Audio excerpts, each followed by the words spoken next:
Okay, everybody, why don't we go ahead and get started? I'm not going to use the gavel if I can possibly avoid it, so why don't we start with a sound check just to make sure everybody can hear everybody. So can we start with downtown? You okay down there? Can you hear everybody downtown? Yes. Yeah, we're good. Okay.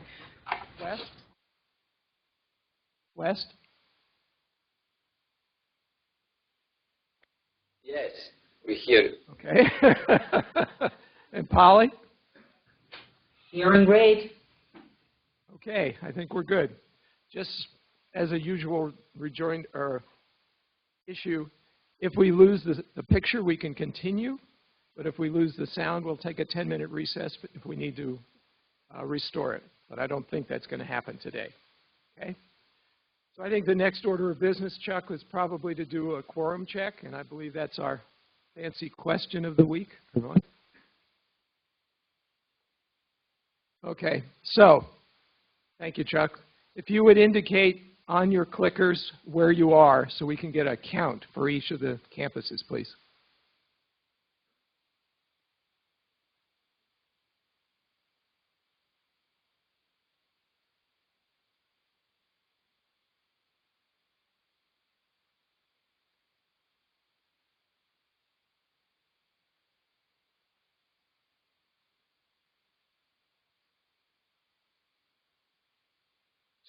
So I think we're well over the quorum. We can go ahead and close it. Very good. Now we're going to do the other. Right, Chuck? Question?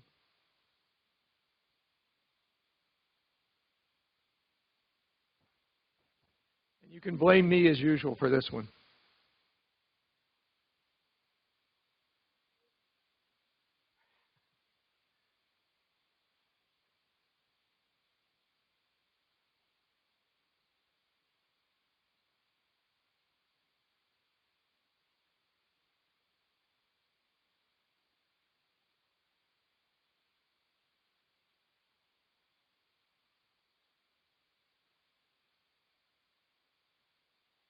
Not surprisingly, a lot of people would just say they don't want to answer.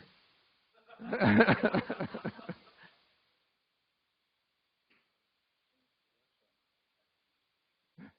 afraid it is a supply chain question, yeah. Okay, why don't we call it there, Chuck? Well, I hate to disappoint people. Amazon does have lots and lots of stuff in the valley, about 6, and they're going to bring in another one. But the biggest operation is either Target at about 2.2 million square feet or Walmart at about 2.1 million square feet. Now, just so everybody can get a sense of that, it takes me about 10 minutes to walk from Apache over to University. It takes me about the same amount of time to walk from one end of those warehouses to another. So they're serious out there. It's all on the west side, though. Okay. We have a couple people who we're fortunate enough to have today. And I'd like to first introduce Nicole Taylor. Nicole is Deputy VP and Dean of Students. And she also is the person that the other deans of students, I guess that's the right term, work for and report to, as well as disability resources. Nicole has joined us from Stanford in January. She has some interesting insights on where our students are and where they need to be. So please.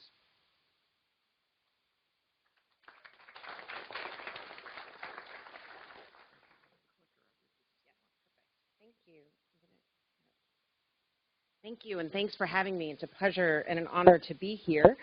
I'm going to just give you a really brief overview of EOS, Educational Outreach and Student Services, just so you get an idea of the range of services that we provide. And then I'm going to give you a little bit of insight in what I call the new normal and what we're seeing with our students. And we are not alone in this. If you've been reading any higher ed journals or Time Magazine or New York Times articles, you can probably have a little insight, or just even students in your classes or your labs, you get a little insight into what we're facing with this generation of students. So our mission really is to provide comprehensive student services to support all current ASU students, as well as the broader student community, or what we like to call the pipeline of students into ASU. We have 3 core areas: student services, which I'll spend a little bit of time talking about, educational outreach and access. Those are all of our pipeline students in the K-12 districts in the Valley. And then we run charter schools, which some people either forget or didn't know that we actually have charter schools. We have a K-12 charter school at the Poly campuses, broken down onto 2 different sites there. We have downtown Phoenix. We have just started one in Tempe. We're out in Casa Grande and looking to expand. So those are the 3 core areas of work under EOS. And we really strive, and I really hope that you feel this when you engage with any of our services, to provide timely and responsive services. And our sole goal is to ensure that the students have the optimum environment for learning, that they have what they need in the rest of their life, that we break them up into categories and we break them up into boxes. They live one full life. So you deal with them in the academic life primarily, we deal with them in the rest of their lives. For them, it's just one life. So we try to make sure that whatever they need allows them to learn and to do the best they can when they're learning. So student services, we like to call this the safety net. So under the Deans of Students offices on all 4 campuses, we do student advocacy and care.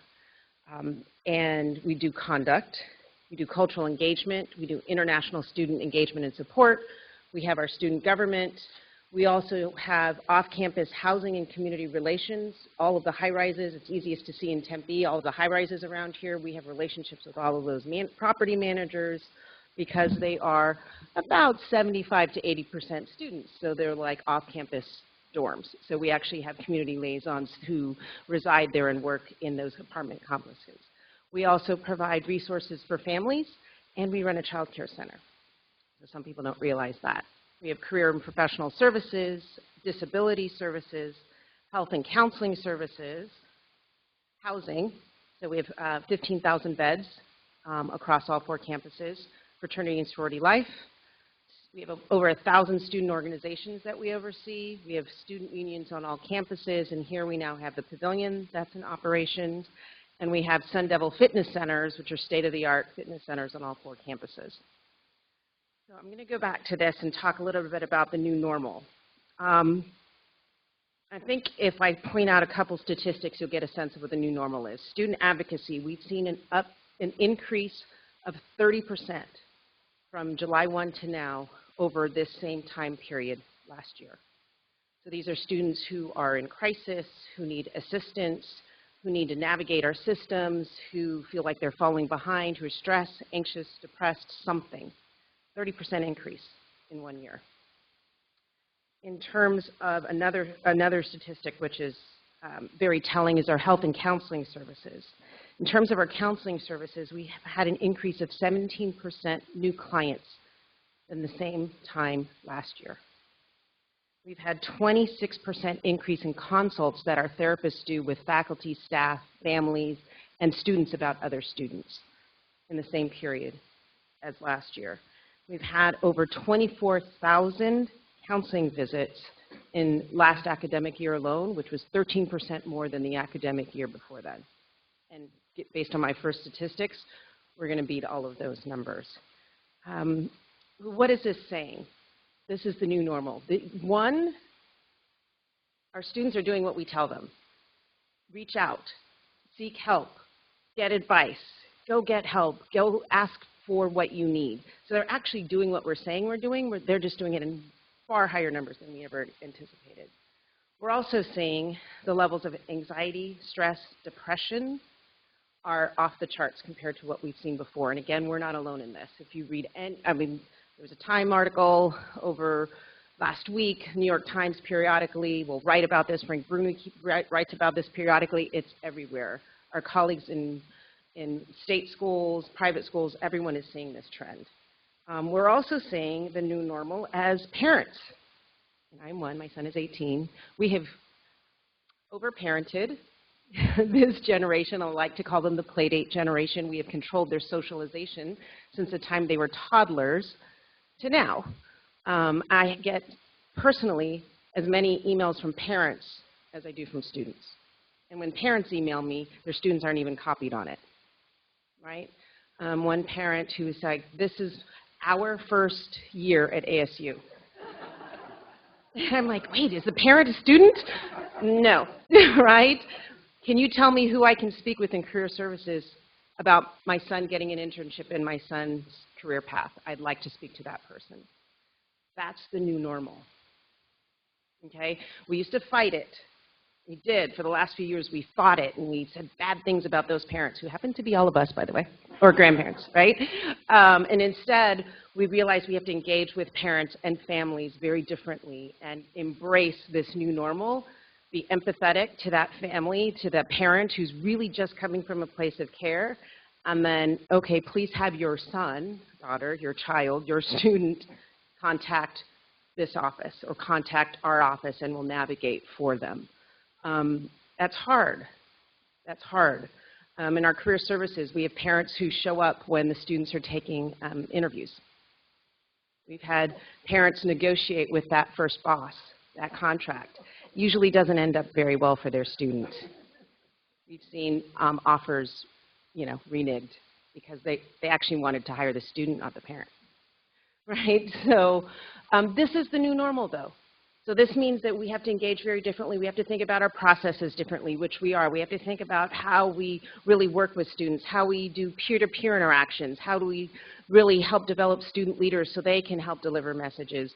We work with faculty a lot in terms of how do they negotiate, because I'm sure you may be seeing it, and the peers in your departments are seeing that students aren't afraid to make certain demands anymore, or they're not afraid to want to renegotiate grades, or their parents aren't afraid to want to renegotiate a grade because they thought it was unfair.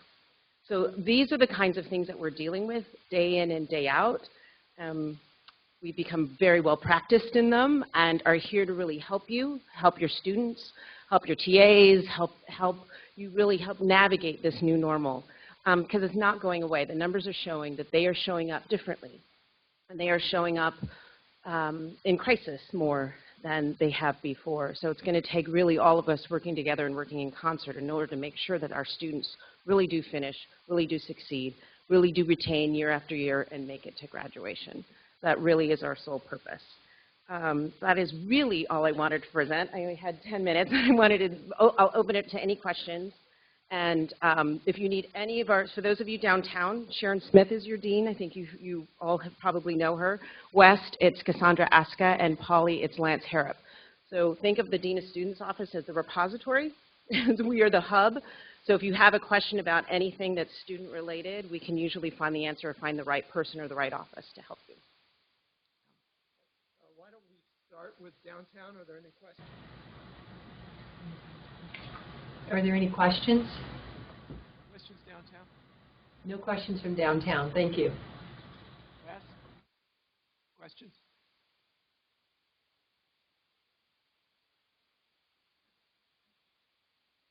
Anything from West? No questions from West. Polly? Anything from Polly? Yeah. One question, do you have any data on the degree to which the increases are due to immigration status or DACA status? So we have about 300 DACA students here. So do they peak in terms of their needs, particularly when tweets go out or court orders happen? Yes.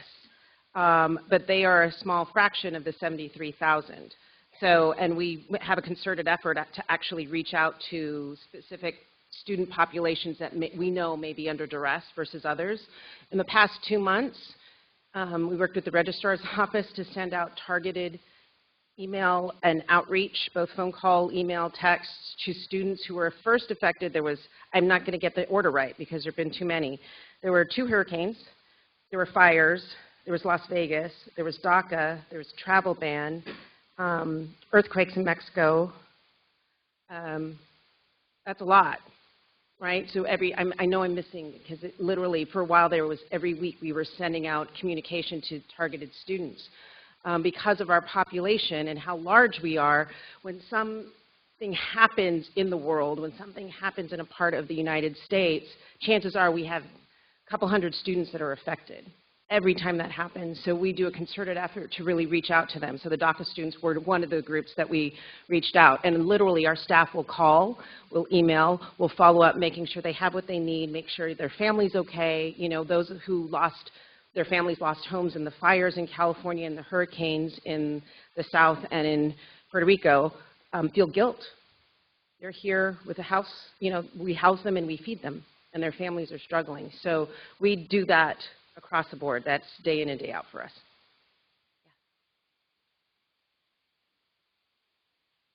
I just want to add to that comment that we do this for every online student as well. Yes, absolutely. Every student. Every student. So it's all 100,000 students. And we work in concert. Can I just make one parting request? Please. This is, you know, this is our day-to-day routine. It may not be your day-to-day routine, and we're not asking you to become the therapists, the counselors, or find the housing for those who are homeless. But if you see something, say something. Reach out to us, say something to a student, even just asking, how are you? You seem to be falling asleep in my class a lot. What's going on? Just that gesture can mean an awful lot to those students. But really, this is the new normal, so please, if you see something, say something to the student or reach out to the dean's office. Thank you.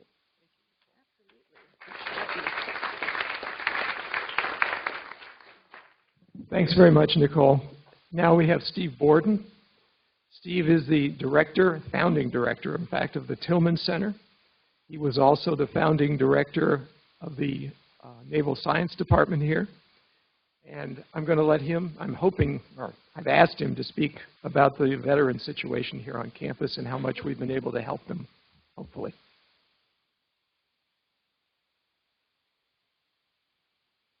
Thank you for allowing me to spend a few minutes with you today. I want to start off by debunking two major myths that are out there about our veterans, that are prevalent narratives about the veteran community that are in our society today. The first one is that our veterans are heroes. And because they're heroes, we need to do everything for them. We do have some veterans who are heroes. When you meet one of them and you talk to them about what they accomplished, they will probably tell you, I was just doing my job. The other narrative is one that our veterans are broken, and therefore we need to do all sorts of things for them. And I'm not going to tell you we don't have some veterans returning to society who are different than what they were when they went into the military. But the latest estimate that I have from the VA is that between 30 and 35% of our combat veterans are somewhere on the PTS spectrum. And we only have about 30% of our military members who have actually seen combat. When you start doing the math on that, you realize that our veterans as a community are not broken. Both of these narratives, which are common, breed entitlement. And so we've taken a very specific tack from the Pat Tillman Veterans Center over the last, I would say, 1.5 to 2 years to change this discussion. Our goal, our mission is to empower our veterans to succeed. We believe they can succeed. We know they can succeed. We watch them succeed on a regular basis. There will be an invitation going out for faculty members to be able to join us. Well, we hope we're going to have room in the new student pavilion for our stole ceremony. That is where we award a stole with a service emblem on it to each one of our graduating veterans. We already have close to 150 who have signed up for the stole ceremony for our December graduation, and probably about 500 family members who want to accompany them. I just found out when I was attending a dissertation for one of our veterans who was completing her doctoral work this week. I did some numbers on that for an article for ASU Now. We have over 140 doctoral students here at ASU who are veterans. That does not sound like a broken community to me.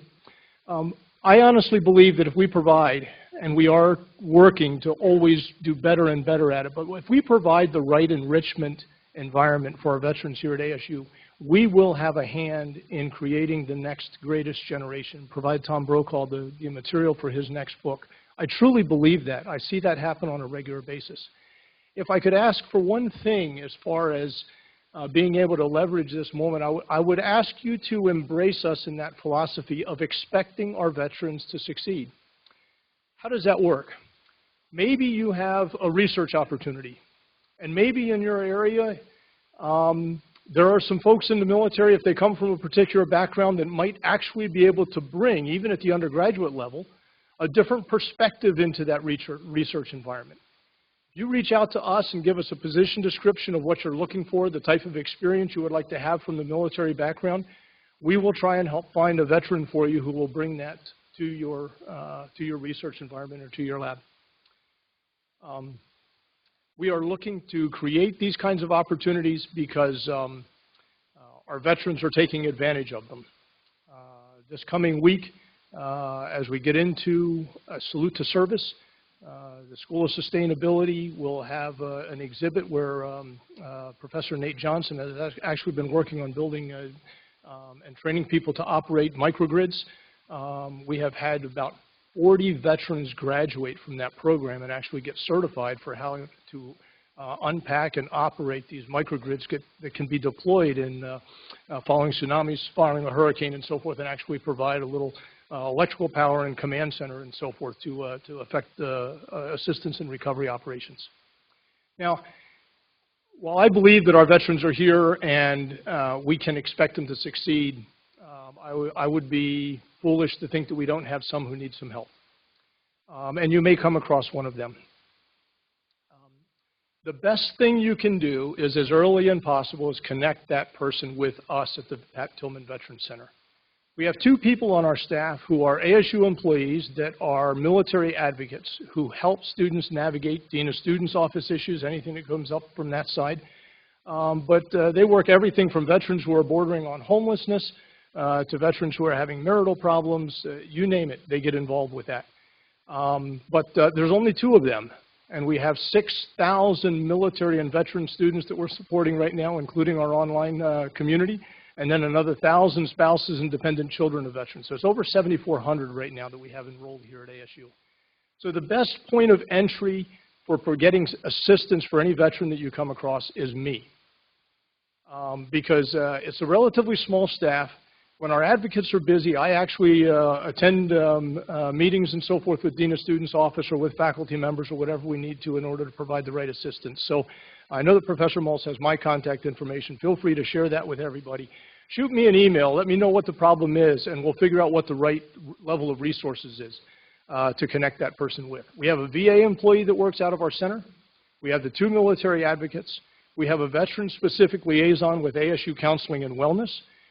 We have another person that specifically helps us with career professional development services, and we are all connected to the Arizona Coalition of Military Families with a wide variety of veteran resources that are here not only in the Valley but in the state of Arizona.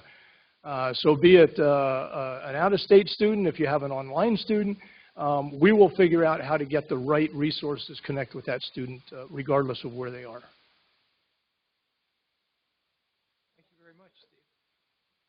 We have a couple minutes if anybody has any questions. Let me start at Polly. Anything there? No questions. Okay. West?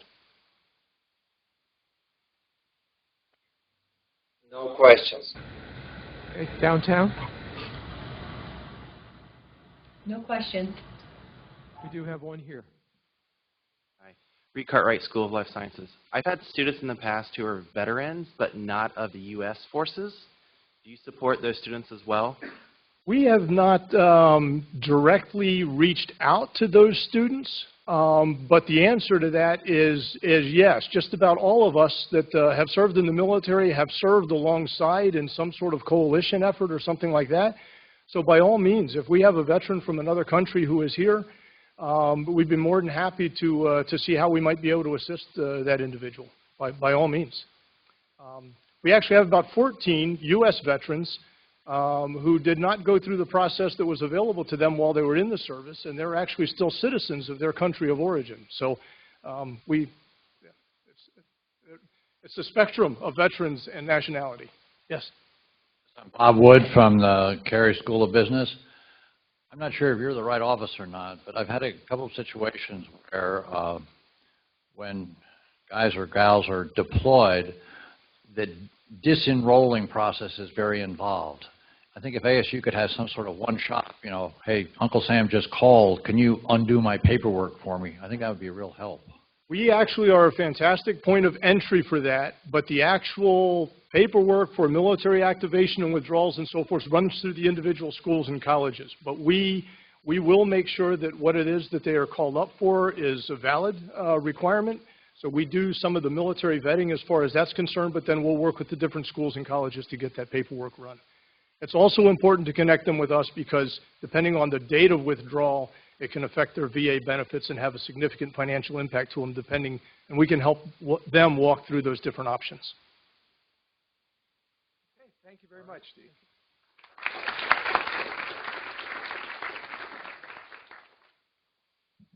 Okay, I'm going to move on to the UAC Chair's report.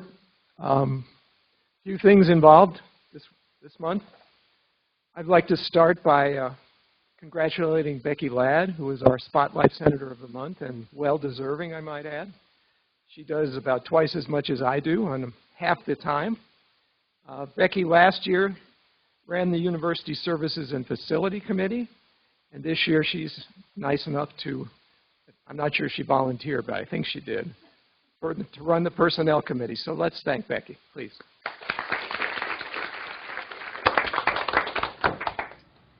There are a few specific issues that came up, and I thought I would go over them. The first one, and I'm not sure everybody's going to hear this, is directory photos. So in an effort to professionalize the directory, the provost has nicely enough funded professional photography for all faculty who want a picture in the directory. If you have serious concerns, you may opt out of this, but I really do recommend. I've had a couple done. I recommend it very much to make sure that our directory is as professional as we possibly can have it. Recording faculty lectures. You may specify in your syllabus that recording of lectures and especially of other students is not allowed. Vice Provost Clark, who's sitting over here, fortunately, has provided suggested language, but recognize that language, which can come out of my office, will have to be customized for individual class formats and lectures. So if you have a concern about that and you want some language, I can give you the general stuff, but you will have to customize it. Finally, open access. Last week was Open Access Week. And yeah, we sort of missed it here, but anyway. So to publicize our new policies in this area, we will be distributing a video that the Open Access Task Force actually put together. You can expect that very soon. Chuck, I assume it'll be next week, this week maybe, tomorrow. Okay. Okay. Oh, sorry, Brendan. Brendan O'Hulucan from Geographical Sciences. You mentioned the issue of recording in class. Yes.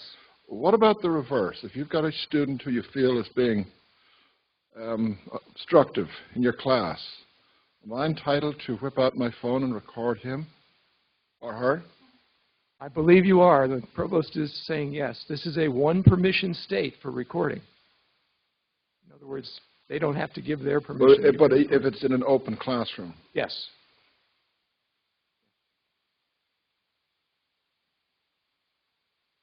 There's another question, okay? Oh, sure, Mark. Brendan, one comment. As long as you don't post that. Right. Hagrid, wow. LaDawn Haglund from the School of Social Transformation. I'm confused because if it's a one-person agreement state, why can't they record your lecture? Okay, I'll let Mark take that. Because there's also copyright protections for you in terms of the intellectual product that you're conveying to the students. I wouldn't get into that with them. I would simply say because there's language in our policy environment that allows you to prohibit this. because part of it's also around commercial note-taking. So some students are looking to resell the product, and so we can prohibit all that, and that's all legitimate under our policies and under our laws. The point that Brendan's really making is that if you have someone who's acting in a way that you feel is inappropriate and you want documentation, that's not an inappropriate thing to do. In the same way, I will tell you that because it is a one-way situation, and you won't know sometimes if someone's recording you because there's too many ways to do it today. And we get this not infrequently, but not frequently either, where faculty go off on some riff that has nothing to do with the content of the class that only digs a hole for you. Academic freedom does have some boundaries to it in terms of the content of what you're talking about. And so just keep that in mind too, because you can't possibly control everything what everybody's recording, even if you'd like to say that and wish it. Be mindful of it. Oh yes, I'm being coached. If students have an exemption from the Disability Resource Center, which you would know because they should come and tell you that, then they're allowed to record the class under the rules of that exemption. But they should be coming to you specifically with that documentation. That isn't something you should have to ask them for, okay? Okay, are there questions at the other campuses? Let me start with West. Do you have any questions on what I've already talked about? No, we do not. Okay. Polly? In terms of students who are not taking notes in your class, but instead of taking notes, they just go up and take a phone shot of the board, is that acceptable? Or do we have to say no to that? Because that's fairly common. Thank goodness the provost is here. The short answer is I'm not really sure, but I'm going to make up a rule. To me, it's all part of the IP of what you're conveying in the class, and so you control that, and therefore you should have the option of prohibiting people from taking a picture of what's on the board. But to me, that's ultimately your discretion as to whether you allow it or not. Okay. And finally, I think downtown. Questions? No questions here. Okay. There's another question here. Just a minute. Hi, I'm Aviral from SIDSI. Maybe this is an obvious question. So if some student asks that they just want to sit and listen in the class, we should say no, right?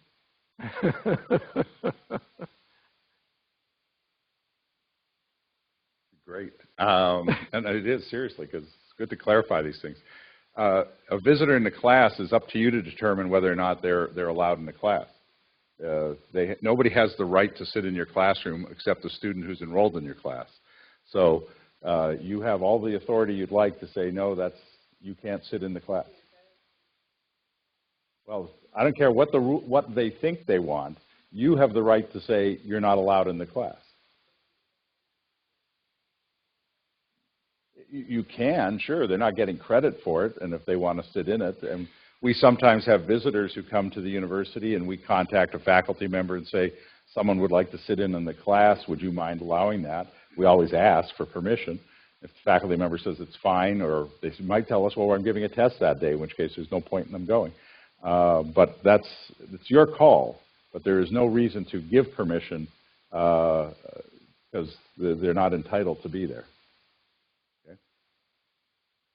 Another question. A very quick clarification. I'm sure you went through this. Not at our discretion. What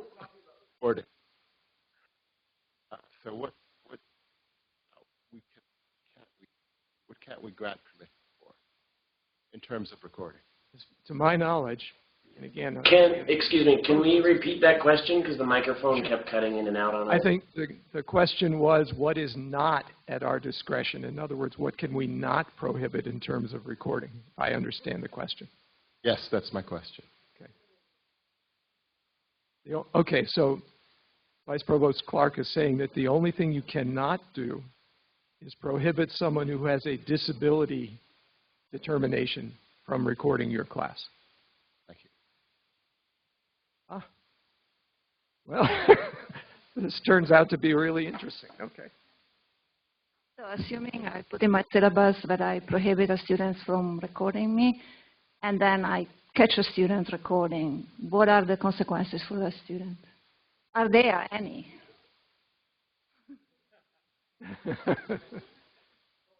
I was going to say we're going to switch speakers here.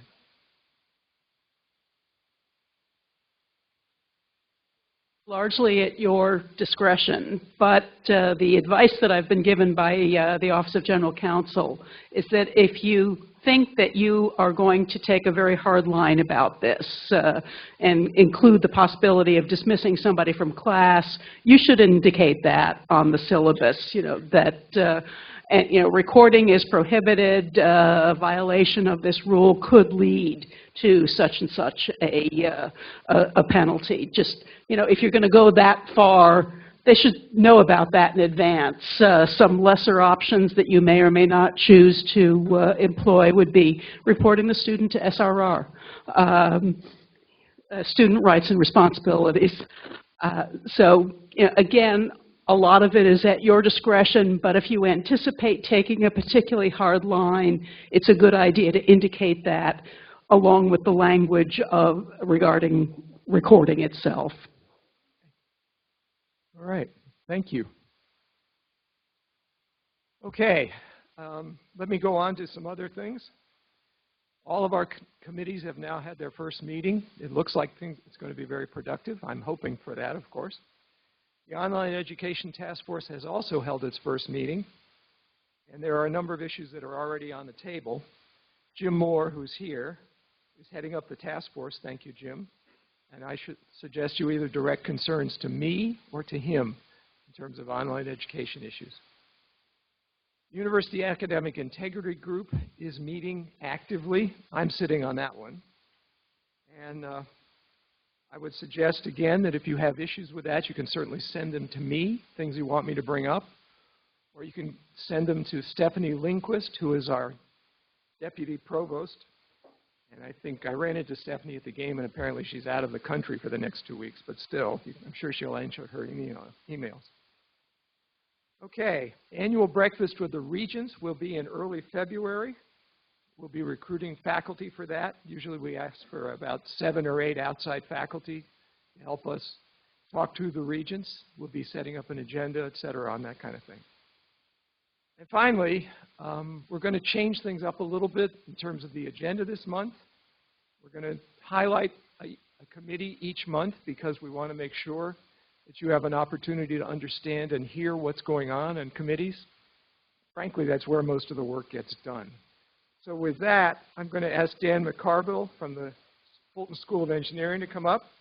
He heads the Student Faculty Policy Committee.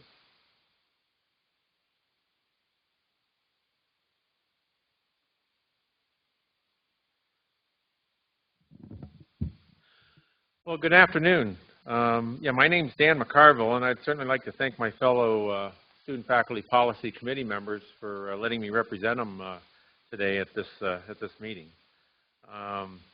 It's funny, is Keith Hollinger, I see, is over there at Poly right now, kind of waving at us. He left us with a pretty clean slate. He headed the policy committee last year and left us with a pretty clean slate to start the year, but it filled up really fast. We have about a dozen items already that were requests and so forth that we're working on. A little bit of old business, but mostly new stuff. So I thought I'd go over a couple of these things. One of them is really kind of old, and I wanted to thank the provost office actually for this because we've been talking about this for a few years, but it takes a while to implement some of these things. And we've implemented an ASU-wide PeopleSoft database to track academic integrity violations and so forth. And the goal here is to be preventative and to discourage and so forth. And it's really sincerely appreciated by all of us. That was a policy that was voted on unanimously by the Senate a while ago, and now it's all rolling. Another one I've been talking a bit now with, started with Fred Corey, but it's kind of, Art Blakemore and I are now having some discussions about this. The request has been made to proctor online math placement tests for our incoming freshmen. It'd be to their advantage to go through the math placement tests properly and so forth. And the tool that's being investigated or planned on right now is Respondus Lockdown, and we're kind of talking about that to see if it'll be completely adequate, and I'm certainly hopeful that it will be. But if that's the case, then we can start proctoring the math placement tests coming in and getting students, incoming freshmen, placed in the proper math class, right, and so forth. We've got another request to looking at maybe changing the summer school session from 5-day work week summer schools to 4 days, have a 3-day weekend, so to speak, for the students and for us. And so that's kind of the intent is to maybe try to encourage more faculty to teach summer school classes and maybe open it up a little bit more for students who have part-time jobs. We'll see how that goes. I have an action item to contact other Pac-12 universities to see what they're up to. Mesa Community College does a 4-day already, but we got to see what some of the other universities are doing. We've got a policy. Let's see. Let's trying to figure out a way to police the class discussion boards for illegal materials and links that are getting posted on class discussion boards. This provost office had suggested we add a syllabus requirement and some sort of a suggestion to the ACD. Stefania, one of our members, had actually drafted a proposal letter, and it's now being reviewed by Deb Clark over there and so forth. So we'll see how that hopefully that will kind of be we'll be done with that one shortly.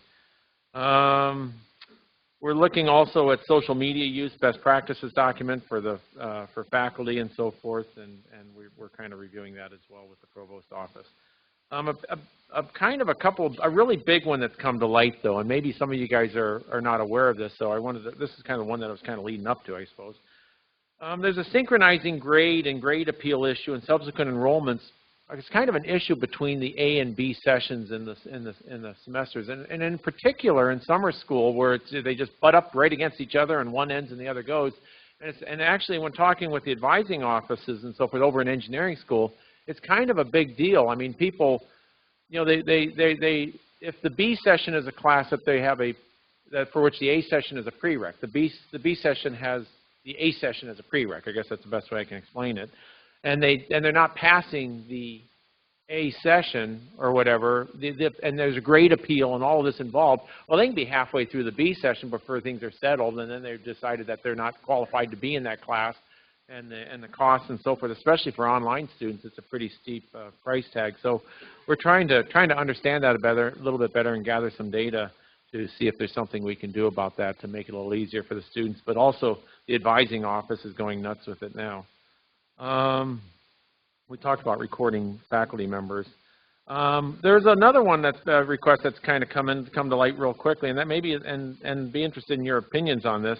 Limit the number of student withdrawals from a course to maybe 2 or 3 or some sort of limit, and give faculty would write an override to let somebody in for the 3rd or 4th time or whatever that limit ends up being. The intent is, and again, the advising office is kind of pushing this one a little bit too, at least my engineering advising offices, and trying to encourage the students to not just kind of keep dropping out of a class until they think they got the first exam down good, and then move on to the next exam and so forth. I did a little data on one of the engineering schools. I got a bunch of data. The most I've seen is 11 in one class. So 11 withdrawals from the same class. This is in biomedical engineering. I'm sure it's just as bad in industrial and the others that I've still got to go through. And then the last one that I wanted to bring up is again, Stefania had asked about this, and what we're trying to investigate. What's our policy for having student IDs posted on the enrollment site, right? It's hard for ASU. Maybe we're not allowed to ship a legal ID internationally to an online student, but we'd still like the photos on the enrollment site to allow us to validate and verify that the students taking the exam are really the students taking the exam. And so we're trying to figure out a little bit more about what the policy is and if there's something that needs to be done about that. And that's kind of our plate. It's pretty full.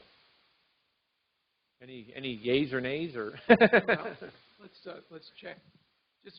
We aren't going to spend a lot of time, but we can take one question from each campus. Downtown? Anything? Ring any bells? No questions here. Okay.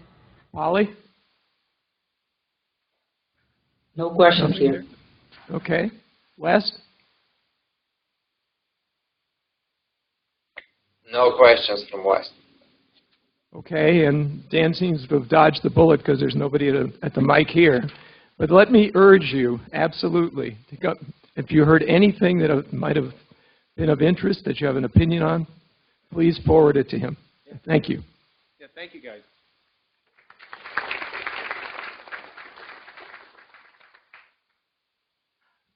Okay, now we will go to new business. And new business in particular is Caroline Harrison talking to us about program proposals.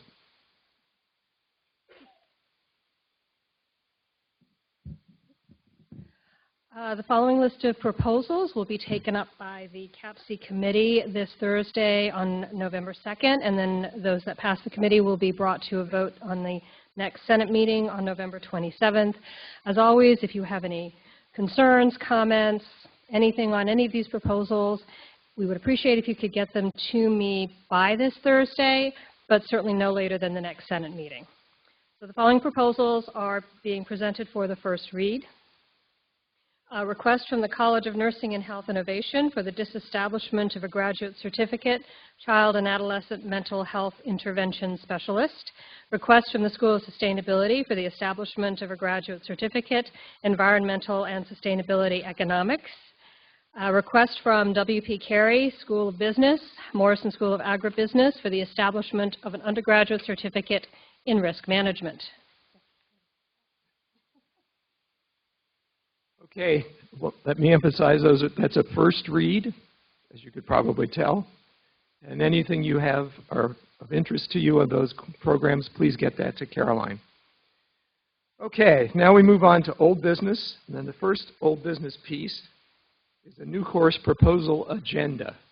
We take this up as a consent agenda. And the question is then, does anyone have any courses that they want pulled off of the consent agenda? Let me start with West. Yes, I see Stefan's got his hand up. Yes, we would like to pull and postpone the vote on FMP 350 documentaries, as the two parties are still discussing the course. It's too close to an existing offering, and the two sides are now negotiating, but they need a little more time. Okay. Does anybody have any comment on Stefan's effort to postpone this? Downtown? No comments here, thank you. Polly? No comments. Okay. Is there anybody here? Yes, I see someone coming into the microphone here. I'm Karen Quo from School Transformation. You need to get a little closer if you can. No, it's not working very well. No, it looks like the... Okay, Denise, could you... Okay. All right. No, I think maybe not. I'd like to pull the CEL consent agenda. I think it's called the Center of Economic Thought. ETL? CE. Okay, are there comments on that? What is she calling? CEL, I just lost the number. Okay. Okay. One of them. Can we repeat some of that? That mic in the middle is still cutting out. Maybe, okay, I'm not sure. We're talking about which course are we talking about again, Chuck? I only got CEL. I need the number, though. Okay, just a minute. Well, she's coming up. Stefan, can you repeat your course number also? Ours is FMP 350. Okay, FMP 350. And, Documentaries, yes. okay, please go ahead. Okay, so 100, 200, 235, 305, 20, 345, 345, 375, 475, 485. So you would like everything with a CEL prefix pulled off of the consent agenda. Okay. Comments from Nat? I don't see any at Tempe. Anybody downtown? No comments here. Holly? No comments here. West? No comments from West. Let me give Tempe one more chance. Okay, well, those are going to be coming off of the consent agenda and will therefore be in abeyance. And hopefully the people who are particularly involved in proposing those courses will get together with the folks who are concerned about it.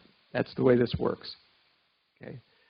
Just to remind everybody, at the course level, this does not typically get to the Curriculum and Planning Committee. Courses are to be settled among the units themselves.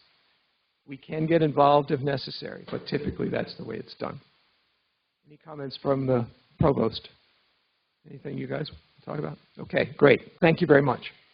So we need to vote on the consent agenda now. Now we need to vote on the courses that remain on the consent agenda. Thank you, Chuck. Okay, sorry, this is Chuck. I'm going to read this to you because the font's small on a custom question here, but it says, do you approve Senate Motion 2018-14 new course proposal consent agenda minus all CEL courses and FMP 350?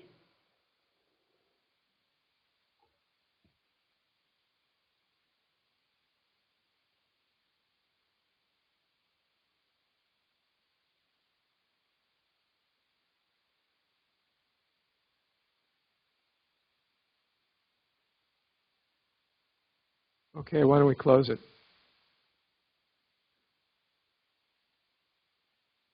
Okay, the consent agenda is adopted as modified per Chuck's remarks. Okay, now we have the old business of the, and Caroline will be back.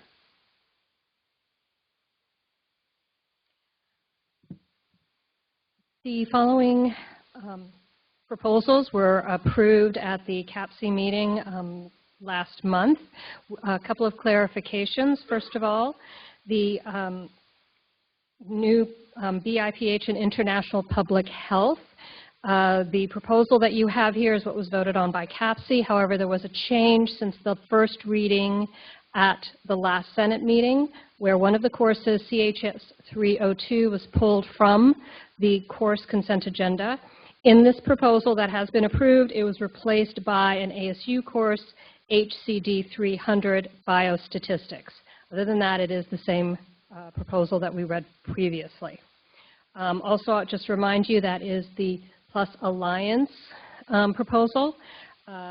Degree, the person that we're offering as part of that, and a fully online degree. So with that, I will go ahead and present these proposals. First is a request from the College of Health Solutions, School for the Science of Healthcare Delivery for the establishment of an undergraduate degree, BIPH in International Public Health. Then the request from the College of Liberal Arts and Sciences, School of Social Transformation for the establishment of a graduate certificate, Sexuality Studies. Request from the Sandra Day O'Connor College of Law, Dean's Office for the establishment of a graduate certificate, Health Law Policy. Request from the Sandra Day O'Connor College of Law, Dean's Office for the establishment of a graduate certificate, Law and Sustainability. A request from the College of Public Service and Community Solutions, School of Community Resources and Development for the disestablishment of a graduate degree, MAS Sustainable Tourism. Okay, Chuck, would you go ahead and put up the question? Okay. Are there any concerns? I'm sorry, I should get this right eventually. Are there any concerns or anybody wants to pull any of those programs off the consent agenda? Downtown? We're good, thank you. Polly? Everything's fine. Okay. West? We are okay. Okay. I see the provost would like to come to the mic. I just want to compliment everybody. I thought the last time when we pulled a course off the International Public Health degree, that it was great because it actually caused everybody to reflect on what the content should be, and we ended up with a stronger and better degree as a result. So kudos to the Senate for doing that. Thank you very much. And in particular, I believe Eric Kostelik was one of the instigators on that. So, okay, can we go ahead and put up the consent agenda for the program?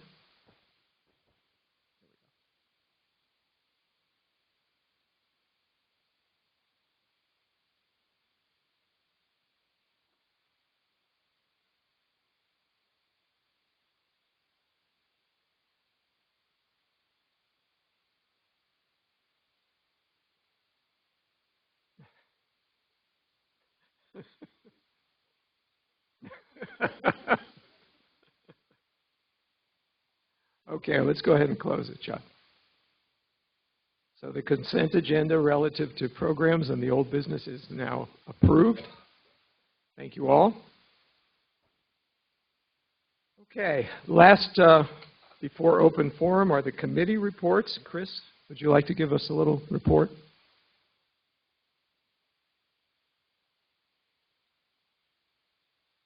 Good afternoon. The Committee on Committees will be meeting soon. Our focus is on preparing for the Academic Assembly elections.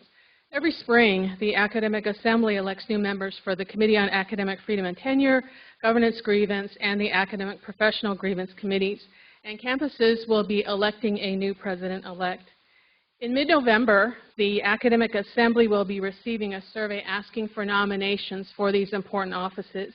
Senators, if you would, encourage your colleagues to participate in this most important nominations process.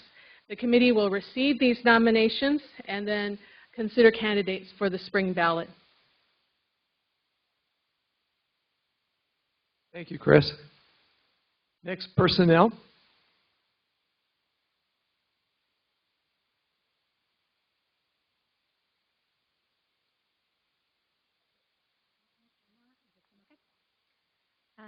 Yes, Chuck, we're going to put it up there. I'm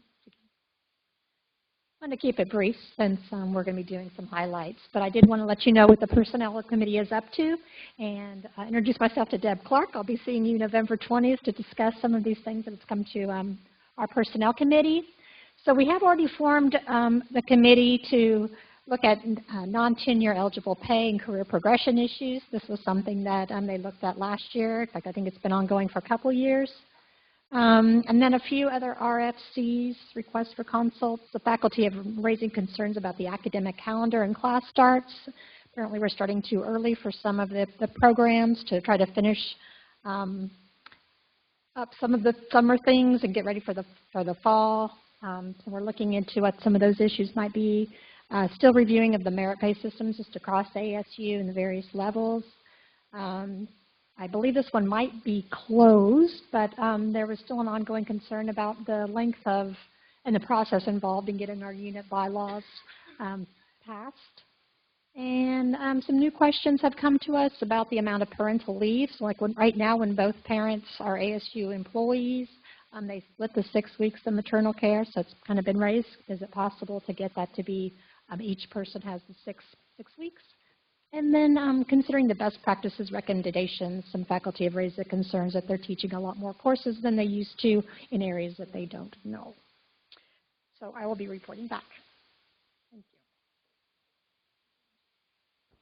Thanks, Becky. Again, if you have any concerns, any of those resonate, please get to Becky about that.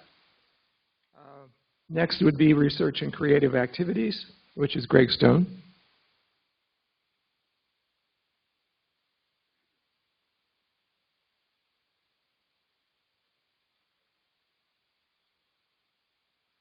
Hello. We have 2 projects this year. The first is we're going to continue our study of high-performance computing. And we feel that with the advent of big data and data analytics and such things, there's a real need to do some kind of a survey on demand or needs for this. In the past few years, areas where the idea of high-performance computing was utterly irrelevant. I mean, there are people now doing work in humanities that use high-performance computing. And so in order to really make sure we have the appropriate resources, we really do need to find out what kind of needs and demands there are. So we're planning to put together some sort of survey on that. And then in light of that, we are hoping to make recommendations about how to improve outreach, education, and training for the resources that we do have. So we'll be focusing on that this year. And our second project continues our interest as a university in improving our open access capabilities. And in this case, one of the things now, as I'm sure many of you know, is that there's a new model for publishing due to open access. It involves paying to publish. And a number of universities, including University of Arizona, have programs to assist faculty with this under certain circumstances. And we will be looking into the possibility, in conjunction with, we'll be working with the library on this, some kind of a program to help defray costs of pay-to-publish possibilities. If people have any interest or concerns with either of these, we're particularly interested in hearing about any kind of high-performance computing needs you think we might not even imagine to think of, to consider. So let us know if you have any observations or interests in any of those points. Thanks, Greg. And now Thurman Lockhart will be talking about facilities and services.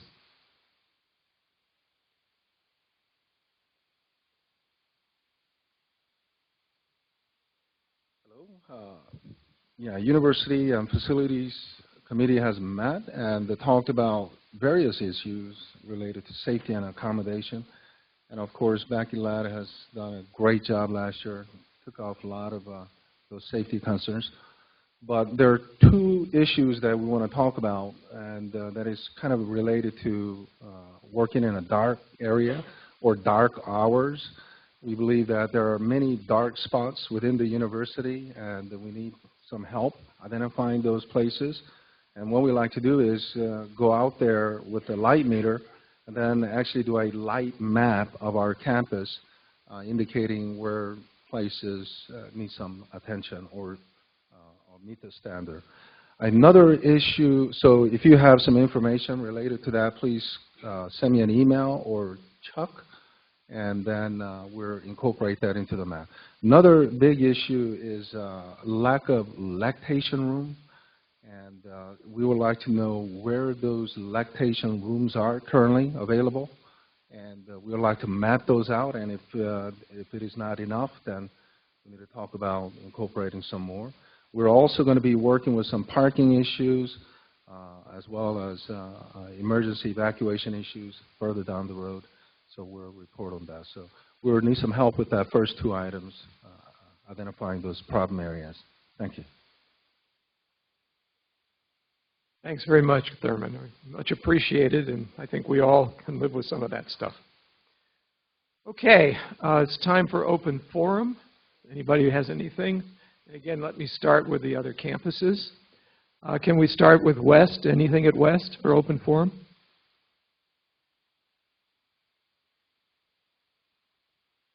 No, we do not have anything for open forum.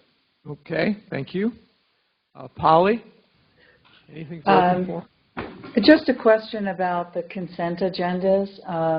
When the Senate says no, in one case today there was a reason provided, and in the second case there was no reason provided. So in the future, could we set a policy where there's at least a reason provided for pulling something? And so that's the first part of the question. The second is, where do those courses go? Does it go back to CAPC or does it go back to the college? It goes back to the college. That Who's much the I can tell you. proposer? It would go back to the college. That's the first thing. I agree with you, and that's my oversight that I didn't ask for a particular reason, and we now have someone, the person who asked for that, coming to the mic. Hi, sorry, hear me now? All right. So we decided to pull it because there was kind of a vigorous discussion at the class level Senate, and even though it was resolved essentially at the class Senate, we wanted to open this up to the University Senate. And some of the issues that were brought up was that there is some repetition of the courses that are being offered through CEL that have been offered, for example, in political science, maybe even the School of Social Transformation. So we wanted to open this up to the entire Senate to be able to discuss this if there is indeed a discussion. Yeah, Thank again, I think that typically at a course level, that remains at the unit level. So it sounds like class had some interest in making that all work itself out. And I'm sure that they'll be back as soon as they settle it.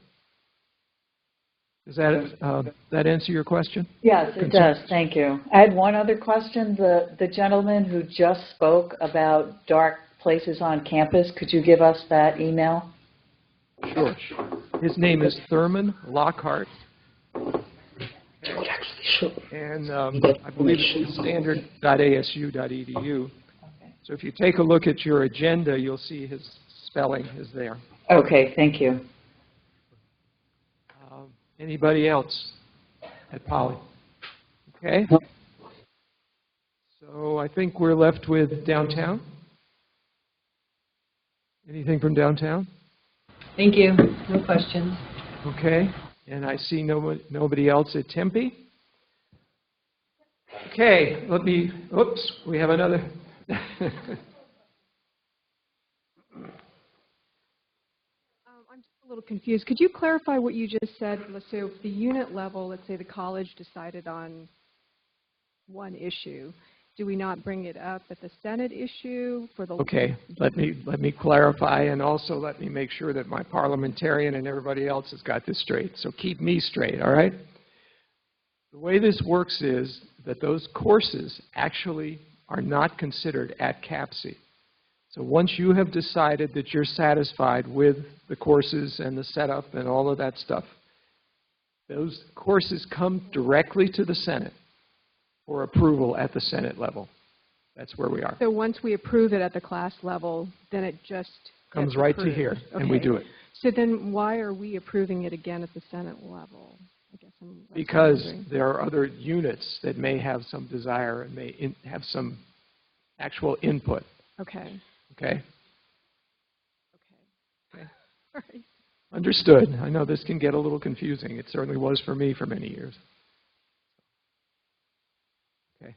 So we'll look forward to having those back on the consent agenda next month. Sounds like there's going to be almost a rubber stamp situation. Okay. Once again, hearing nothing else, I think we're done for the month. Thank you all. Appreciate it.